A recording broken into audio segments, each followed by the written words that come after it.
Nah, menyangkut dari tema kita yaitu tuberkulosis, Dok, seperti yang diketahui bahwa tuberkulosis ini merupakan penyakit menular yang menyebabkan masalah kesehatan terbesar di dunia, yaitu masuk golongan ketiga. Nah, mungkin bisa dijelaskan, Dok, bagaimana pemakaran dari apa sih itu tuberkulosis itu? Baik, Dok, silakan. Tuberkulosis sendiri itu ya sebenarnya penyakit infeksi yang disebabkan oleh kuman Mycobacterium tuberculosis, tapi sering disingkat TBC ya. Nah, tuberkulosis ini paling sering itu menyerang paru-paru, tapi dia bisa juga pada organ-organ lainnya. Ya. Oke, baik, Dok. Menyangkut tuberkulosis ini dari paru-paru dan juga dari organ yang lainnya. Nah, gejala awal munculnya tuberkulosis ini bagaimana sih, Dok? Tuberkulosis itu paling sering itu gejalanya batuk ya. Cuman batuknya itu berbeda dengan batuk yang biasa. Kalau batuk pada tuberkulosis itu cenderung batuk kronis. Kronis itu artinya lama, batuk lama ya, lebih dari 1 minggu. Nah, selain batuk dia juga ada gejala lain seperti keringat malam, penurunan berat badan, atau kadang-kadang ada benjolan di leher. Benjolan? Ya. Begitu ya, Dok ya. Jadi dari sekian gejala-gejala yang muncul nih, Dok, yang dijelaskan oleh dokter Emma, apakah dengan kriteria gejala tersebut seseorang bisa mewakili dari gejala itu keseluruhan, atau ketika salah satu gejala yang muncul itu sudah dikatakan sebagai tuberkulosis? Gejala itu sebenarnya nggak harus semua ya. Salah satu juga pada pasien kita sudah temuin gejala salah satu itu sudah bisa kita anggap sebagai suspek. Suspek itu kemungkinan TB gitu ya. Kadang-kadang juga ada yang tidak bergejala, tapi berat badannya turun atau berat badannya tidak naik-naik, tidak sesuai dengan berat badan normal seusianya. Nah, setelah kita screening ternyata TBC bisa juga seperti itu. Oh, jadi untuk mengarah dia TBC atau tidaknya dari screening itu ya? Dari screening. Oh, kalau untuk dari kayak bagaimana sih cara dokter mendiagnosis seorang laki-laki itu sudah TB tapi tanpa belum screening gitu? Oh, ini sudah ada kategorinya dengan sekian rentang apa gitu? Kalau TB ya penegakan diagnosanya yang harus dengan menggunakan, biasanya kita menggunakan pemeriksaan penunjang seperti ronsen atau pemeriksaan dahak ya. Dahak itu dengan metode TCM sekarang, tes molekuler cepat ya. Kalau dulu kan pemeriksaan dahaknya kita dengan DPA ya, di mikroskop, jadi dilihat di bawah mikroskop. Kalau sekarang kita menggunakan TCM, tes molekuler cepat. Nah, apabila ada salah satu gejala dari yang saya sebutkan tadi, biasanya kita anggap suspek. Nah, setelah suspek kita lakukan pemeriksaan penunjang seperti tadi ronsen, pemeriksaan TCM. Setelah itu ada hasil, baru menegakkan diagnosa. Jadi ada beberapa tahapan akhirnya dokter mengatakan bahwa ini dia terkena TBC atau tidak, seperti itu ya, Dok. Nah, untuk TBC ini sendiri, Dok, seringkali kita tahu bahwa penyakit ini dikatakan sebagai penyakit menular, dan hal itu menjadi awal muasalnya dari apa sih, Dok, penularannya? Ya, penularan TBC sendiri seperti kita tahu ya, dia itu lewat inhalasi. Inhalasi itu artinya udara ya. Jadi seseorang yang menderita TBC batuk, bersin, atau berbicara pun kalau mengeluarkan kuman terhirup oleh teman bicaranya seperti itu. Oh, lantas kalau bedanya dengan ketika kita batuk atau bersin biasa, karena mungkin kan ada yang alergi ya, Dok ya, ada juga yang memang dari suhu udaranya dia tidak bisa dingin dan sebagainya, itu seperti apa ya? Ya, susah ya kalau membedakan antara bersin TBC dengan bersin yang bukan ya. Cuman memang kalau dia menderita TBC, sebaiknya memang memakai protokol kesehatan, memakai masker mungkin ya, atau dengan etika batuk. Kalau batuk atau bersin, mungkin ditutup mulutnya dengan tisu atau apa supaya tidak menularkan ke orang lain. Itu salah satu pencegahan penularan TBC. Jadi balik lagi kepada pribadi kita untuk mewakili terhadap sedikit ada indikasi penyakit, ya kita harus bisa aware dengan diri kita ya. Baik, seperti itu. Nah, untuk seseorang yang dia dinyatakan TBC kemudian dia disarankan dan diminta untuk minum obat gitu oleh dokter gitu. Nah, jika yang terjadi seseorang tersebut terlambat atau mungkin lupa minum gitu ya, Dok, itu kira-kira bagaimana? Nah, kalau pada pengobatan TBC sendiri sebenarnya yang harus dihindari itu adalah putus minum obat ya. Putus minum obat itu artinya gini, atau minum obatnya nggak benar. Kan TBC itu minum obatnya harus rutin setiap hari selama minimal 6 bulan. Ya, minimal 6 bulan. Nah, apabila dia minumnya tidak rutin, misalnya putus sebulan, putus seminggu, itu resikonya nanti menyebabkan resistensi. Resistensi itu artinya tidak mempan. Jadi si obat TBC yang diminumnya itu tidak mempan terhadap penyakit TBC-nya. Nah, itu lebih bahaya karena nanti dia akan jatuh ke kategori berikutnya. Ya, kategori berikutnya, kategori obat berikutnya. Kategori obat berikutnya itu lebih berat. Ada yang pakai suntikan, itu kan lebih berat ke pasien juga. Seperti itu. Kalau tadi apakah ketika seorang tersebut dia rutin sama yang tadi 6 bulan itu sudah memastikan bahwa seorang itu bisa dikatakan sembuh? Atau juga ya, memang beda-beda respon tiap orang ya. Ada yang memang hanya 6 bulan dia sembuh, ada yang memerlukan waktu lebih lama, ada seperti itu.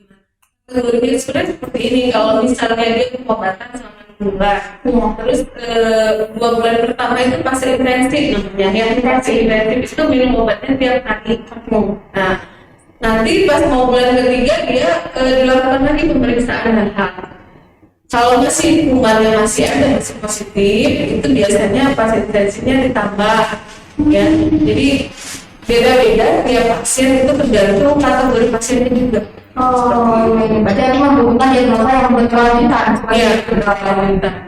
Baik, jika kalau TBC ini dok yang sering ditemuinya itu melalui betul kan kali ya banyak orang mengetahui apakah TBC itu sendiri memang banyak ditemukan di banyak lainnya. Paling sering memang di organ paru, tapi dia juga bisa ke organ lainnya seperti organ otak, dia bisa jadi meningitis TB ya. Kalau tulang bisa juga jadi infeksi ini tulang ya misalnya, atau di usus juga bisa, tapi paling sering memang di paru. Otomatis ketika seseorang tersebut tadi ada paru, tulang dan sebagainya itu beda-beda untuk penanganan berkelanjutannya dengan berbeda cara. Ya, salah satu penegakan diagnosanya pasti berbeda cara. Pemeriksaan penunjangnya berbeda cara. Yang kalau untuk paru-paru kita mungkin lewat tahap tadi ya, atau sebutum ya. Nah, kalau lewat untuk tulang biasanya bisa dengan pemeriksaan bone scan ya, atau CT scan tulang gitu. Kalau untuk usus biasanya bisa juga dengan pemeriksaan cairan usus, seperti itu sih banyak ya. Jadi berbeda-beda ya. Tergantung organ mana dia pernah. Organ mana. Oke, seandainya di ketika seorang memiliki TBC di paru, nah dia masih pengobatan, lalu kemudian dia dinyatakan sembuh, apakah flag yang tadinya ada dan kemudian hilang itu bisa muncul kembali atau sudah ketika dia sudah melakukan pengobatan 6 bulan mungkin akan muncul lagi gitu? Karena ini penyakit infeksi ya, memang benar setelah dia pun pengobatan dan sembuh, dia bisa terkenal lagi. Makanya tadi mungkin protokol kesehatan sama penjagaan daya tahan tubuh ya, gitu. Karena kan dia penyakit infeksi, dia sembuh terus ada kuman lagi yang masuk ya, dia bisa terinfeksi lagi. Tapi salah satunya tadi kita melakukan pencegahannya itu tadi dengan memakai masker, protokol kesehatan ya, atau dengan menjaga daya tahan tubuhnya supaya lebih kuat terhadap TB ini. Lebih kuat ya. Ketika seorang tersebut terkena TB lalu kemudian dia dinyatakan sembuh, tapi pada kenyataannya dia terkena lagi, nah itu imun tubuhnya apakah rentan, apakah lebih menjadi antibodinya menjadi kuat, ataukah tergantung bagaimana? Tidak. Dan yang paling pola hidupnya yang diubah. Pola hidupnya diatur lebih sehat, lebih baik ya. Terus ventilasi rumah, tempat kehidupannya diperbaiki ya, mungkin angka penularannya juga rendah. Jadi mungkin memperbaiki pola gizi makannya, terus kesehatan rumahnya, ventilasi, sirkulasi udara diperbaiki, ya itu salah satu pencegahan juga terhadap TB ini. Kalau seorang dia 6 bulan dalam pengobatan, lalu kira-kira dok apa yang harus pasien tersebut lakukan selain daripada dia harus meminum obat secara rutin gitu ya untuk dirinya agar dia cepat terlepas dari TB itu apakah ada kiat-kiat lainnya juga? Kiat-kiatnya salah satu tadi itu menjaga pola makannya ya. Mungkin dia harus makan yang lebih tinggi protein, ya, lebih sehat. Maksudnya gizinya dipertimbangkan. Nah, terus untuk kehidupan di rumahnya juga harus dilihat ventilasi rumah, sirkulasi udara. Nah itu untuk memperbaiki juga sama pencegahan penularan buat orang-orang di rumahnya juga seperti itu. Berarti ketika kita penyakit TB memang benar-benar kita tidak boleh berinteraksi dengan orang. Berinteraksi boleh mungkin ya, tapi memakai protokol kesehatan, mungkin memakai masker seperti itu gitu ya. Berarti beda dengan kayak saat ini kan kita sedang COVID. Kalau COVID tentunya ada proses isolasi mandiri seperti itu. Kalau TB dia lebih ke Kalau TB tidak ada isolasi mandiri sih, tapi dia lebih memakai, karena kalau isolasi kan nggak mungkin dong 6 bulan orang isolasi. Iya. Jadi mungkin lebih ke protokol kesehatannya, memakai masker, mencuci tangan, ya, gitu. Etika batuk, ya kata-kata kita etika batuk, nah itu juga salah satu pencegahan buat menularkan ke orang lain. Jadi untuk beraktivitas sendiri diperbolehkan, hanya kita harus lebih aware terhadap diri untuk tidak menularkan kepada yang lain. Nah, dari tadi dokter bilang dari pola makanan yang bergizi, apakah ada pantangan untuk makanan yang tidak TB? Kalau TB pantangan sendiri nggak ada ya, mungkin karena kalau dia tergantung gejalanya. Kalau TB-nya TB paru mungkin kan gejala batuk. Iya. Ya kalau batuk, kalau orang batuk ya mungkin hindarin makanan gorengan, makanan yang merangsang batuk ya. Iya, seperti itu. Makanan yang disarankan itu makanan yang protein untuk memperbaiki daya tahan tubuhnya juga. Itu untuk semua kriteria TB sih. Kriteria TB kan, TB ini salah satu kan dia memang menurunkan daya tahan tubuhnya juga kan. Jadi dia lebih baik, lebih bagus kalau dia pola makan sehat dari protein, karbohidrat, vitamin, mineralnya lengkap, itu kan lebih cepat sembuhnya ya. Jadi lebih terbantu ya, imunnya menjadi kuat gitu ya. Nah, dok, ketika seorang TB ini, nah dia juga terhidap penyakit lain. Boleh tidak sih dok dia mengkonsumsi obat TB disertai dengan obat lainnya?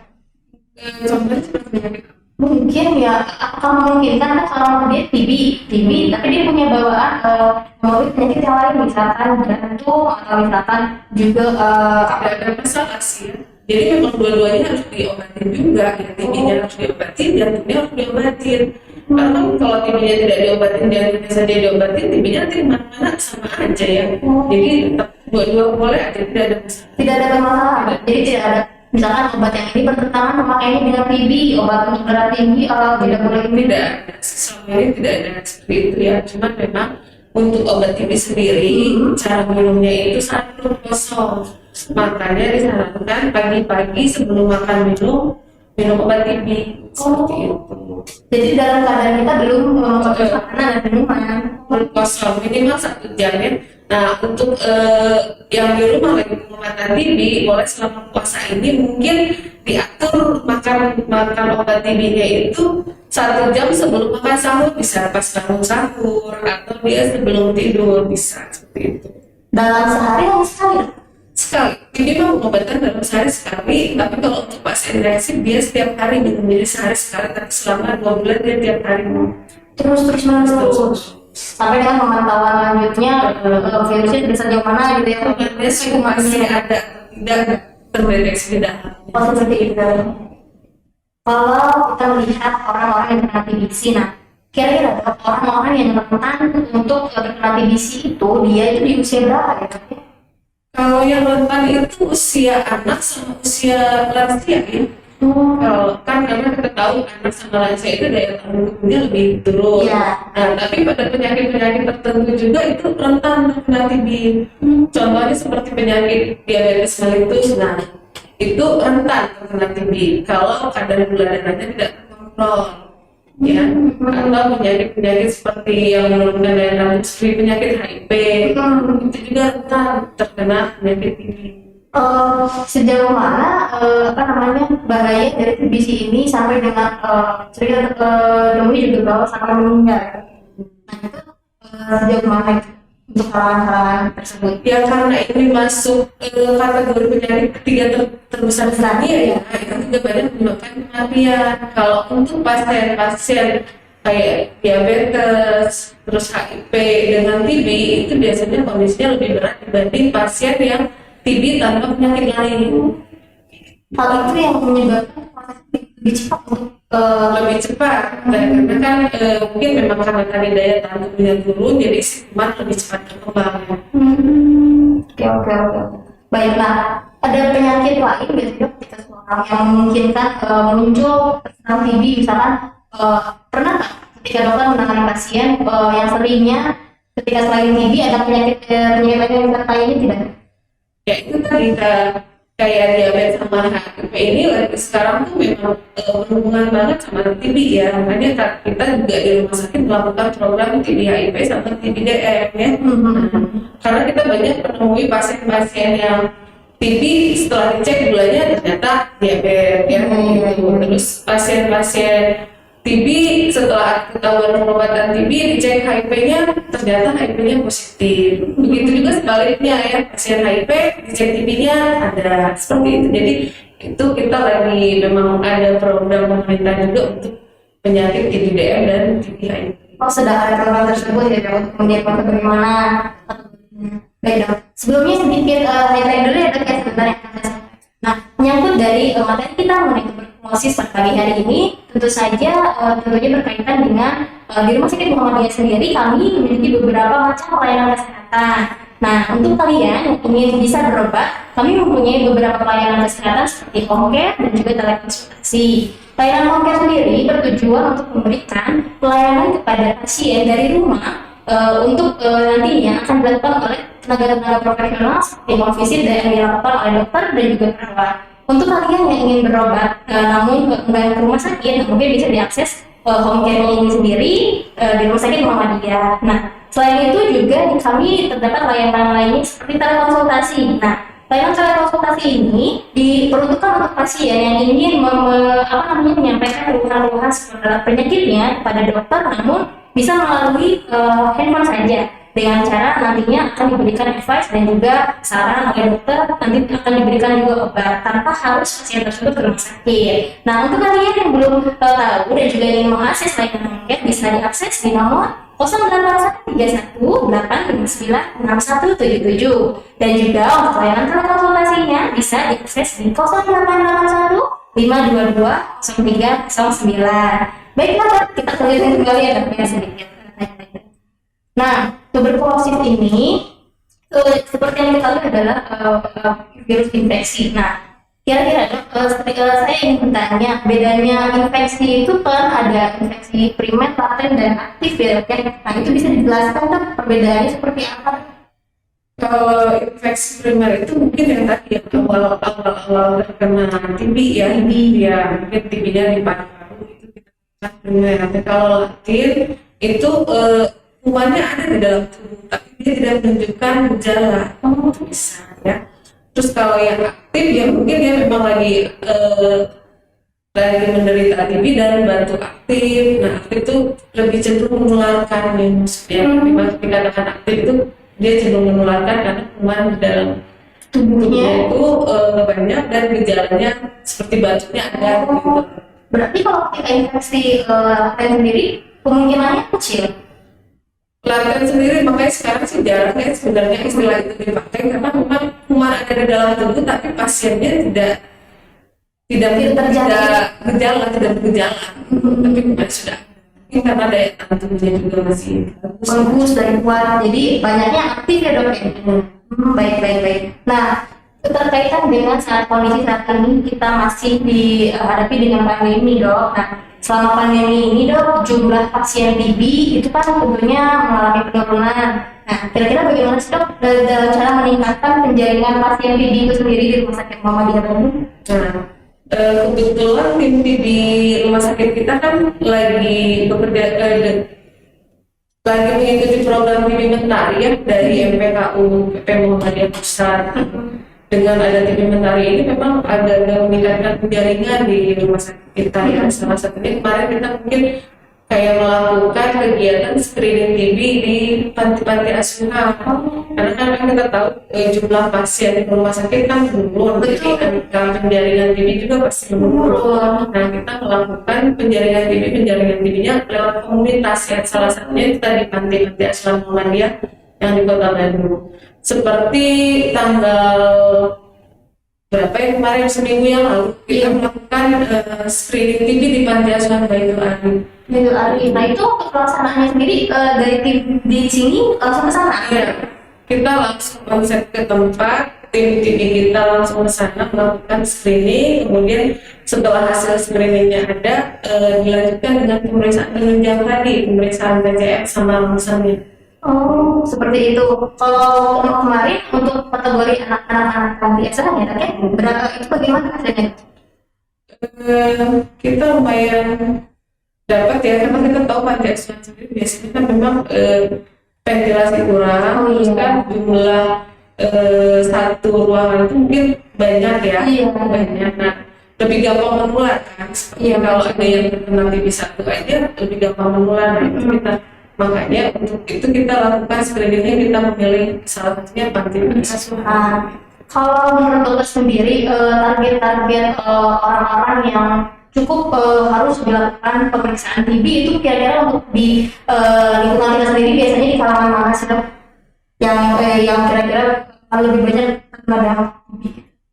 Iya, sebenarnya ya terkait dengan kehidupan ekonomi sosial seseorang juga ya. Jadi memang TB itu memang cenderung rentan lebih ke menengah ke bawah, tapi tidak jarang juga kita tahu menengah ke atas ada juga yang terinfeksi TB, ada ya. Tapi memang karena kita kan harus memperbaiki daya tahan tubuhnya dengan pola makannya yang gizi ya, gizi seimbang, terus dengan kehidupan di rumahnya harus dengan sirkulasi yang baik, ventilasi yang baik. Mungkin ketika kita melihat kalangan bawah ya mungkin kurang dari segi pola gizi seimbangnya sama segi sanitasi rumahnya. Cukup memprihatinkan ketika seorang dia terkena TB dan juga dari kalangan bawah ya, karena dia tidak bisa pertama dia juga tidak bisa memfasilitasi dirinya untuk menjadi aware dari lingkungan. Nah, kalau untuk dari TB tapi dia terkena dari yang untuk alkohol itu yang menyebabkan dia bisa TB apa?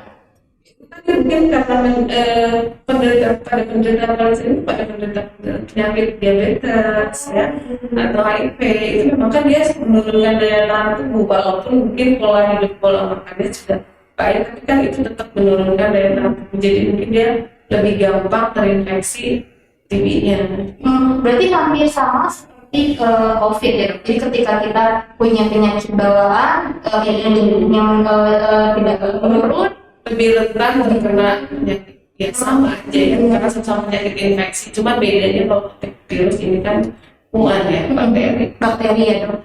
Nah dok, ingin bertanya, ketika pandemi beberapa bulan kebelakang ini kan puncak-puncaknya, kalau di rumah sakit sendiri dok, untuk TB itu dia kesetaraan jumlahnya apakah sama dengan COVID ataukah imbang atau satu lebih banyak yang mana? Pada saat pandemi kemarin, apalagi awal-awal 2020 ya, 2020 sampai 2021 itu memang jumlah pasien itu menurun sekali, karena kan kita fokusnya ke COVID ya waktu itu. Tapi sebenarnya TB itu masih ada, tidak hilang gitu kan. Nah, makanya dengan ada program TB Mentari ini kita mau menggali lagi si TB ini yang kemarin kita tertinggal gitu.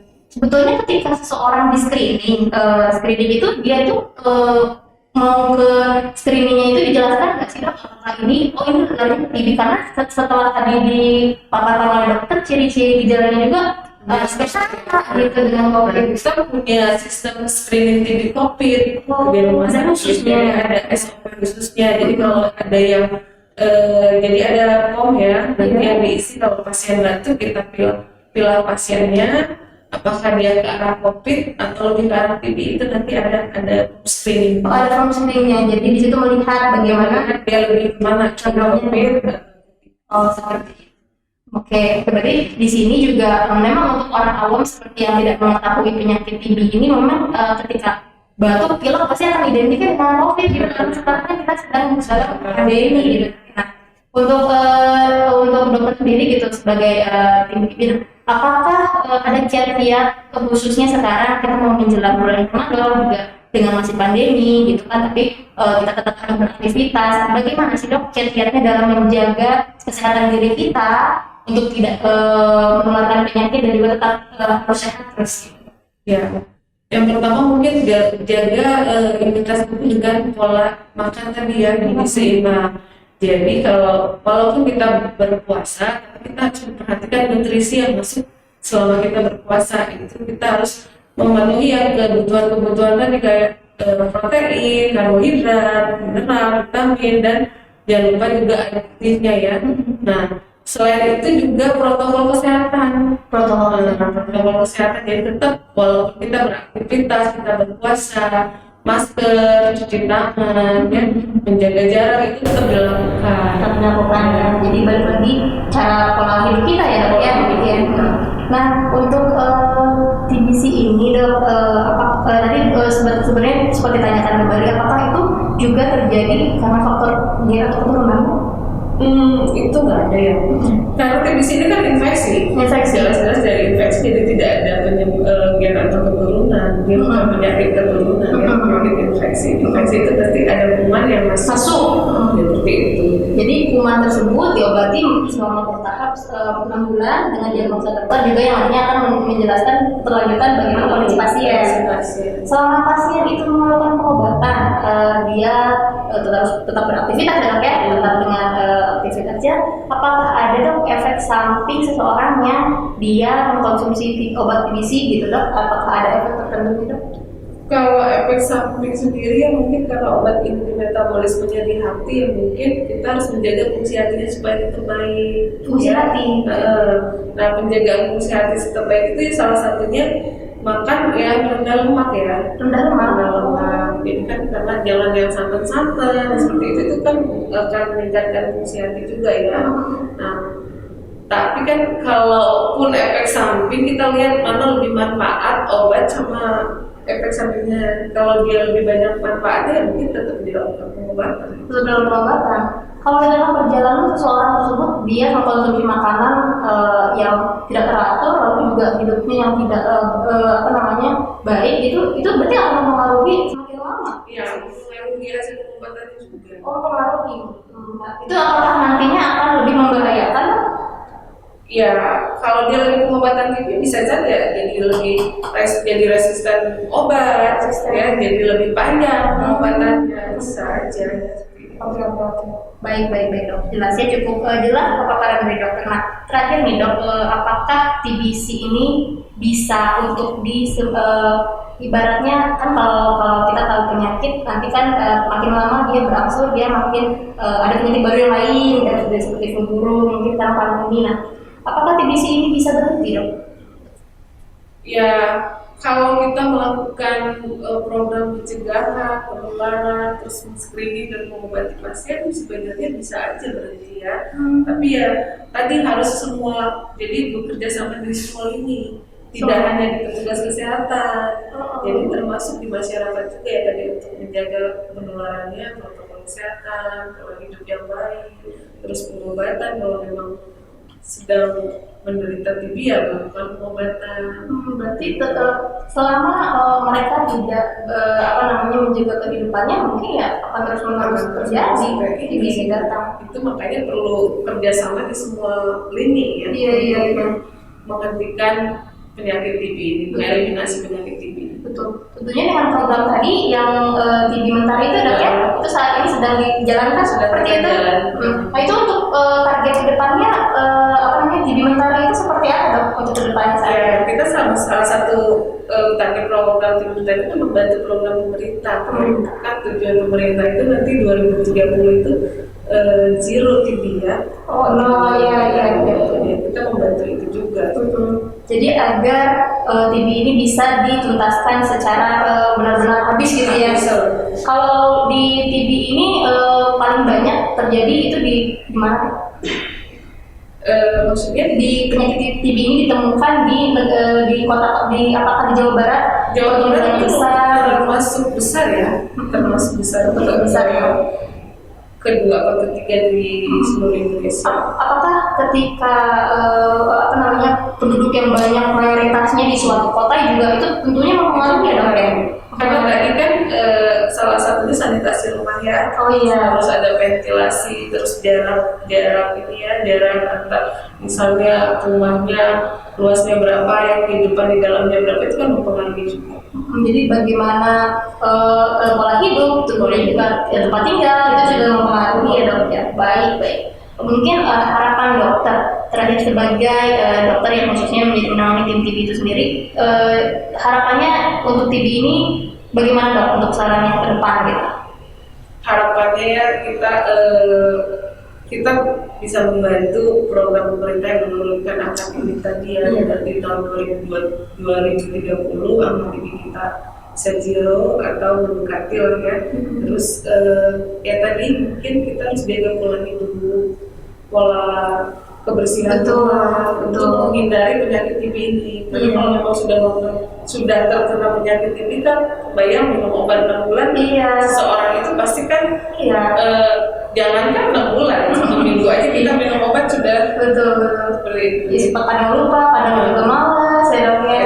Dukungan keluarga juga diperlukan untuk jadi supaya minum obatnya tetap rutin ya, terus kontrolnya rutin, sama biasanya kita melakukan screening keluarga. Kalau misalnya ada salah satu pasien TB di rumah, itu biasanya semua harus dilakukan screening untuk melihat apakah ya. Jadi sekalian karena kan ini bisa pingpong, namanya infeksi itu bisa pingpong ya. Bisa siapa saja di mana saja terkena ya.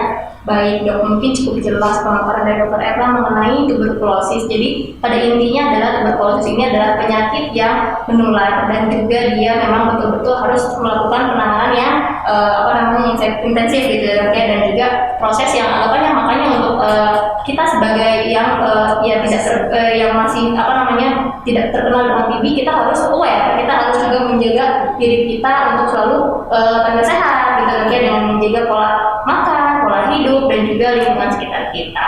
Baik, Dokter Erna, mungkin pada hari ini materinya cukup jelas. Terima kasih ya dok ya atas waktu dan juga pengetahuan yang sudah diberikan kepada kami khususnya. Semoga Dokter Erna juga sehat terus ke depannya. Semoga di lain waktu kita bisa bertemu kembali dok. Terima kasih ya dok.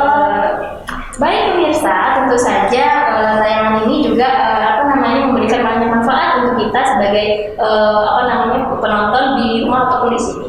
Untuk kita yang belum mengetahui bagaimana tuberkulosis, bisa lebih aware dengan acara talk show tersebut. Jadi kedepannya agar penyakit-penyakit menular seperti ini bisa kita hentikan dan juga bisa kita sembuhkan.